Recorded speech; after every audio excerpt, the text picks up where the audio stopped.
Hey there, fellow DIY enthusiasts.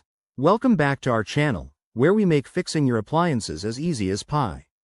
Today, we're diving into a super common issue with Samsung top-load washing machines, the pesky 4E error code. If you've ever stared at that blinking light wondering what's wrong, you're in the right place.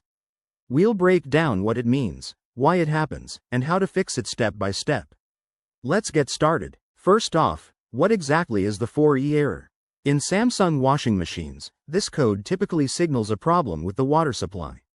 It means your machine isn't getting the water it needs to fill up properly.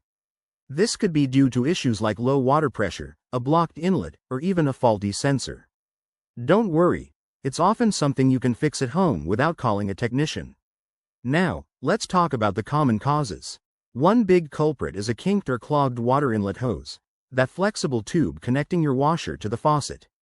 Another possibility is low water pressure in your home, which might be from a partially closed valve or issues with your plumbing.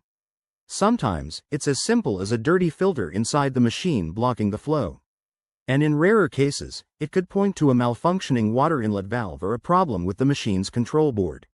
Alright, time for the fun part, solutions.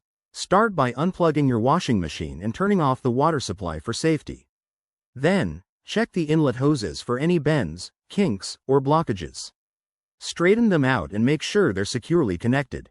Next, inspect the filters on the hoses and inside the machine. Clean them if they're dirty. If your water pressure seems low, ensure the faucet is fully open and test it with another appliance. For a quick reset, plug the machine back in after 5 to 10 minutes and run a test cycle. If the error persists, you might need to replace the inlet valve. There are affordable parts online, and we'll link some in the description. Always remember to consult your user manual for your specific model. There you have it. By following these steps, you should banish that 4E error for good and get your washer spinning smoothly again. If you're still stuck, it's probably time to call in a professional to avoid any bigger issues. Thanks for watching. Hit that like button if this helped. Subscribe for more fix-it tips, and let us know in the comments if you have any questions. Stay handy, everyone.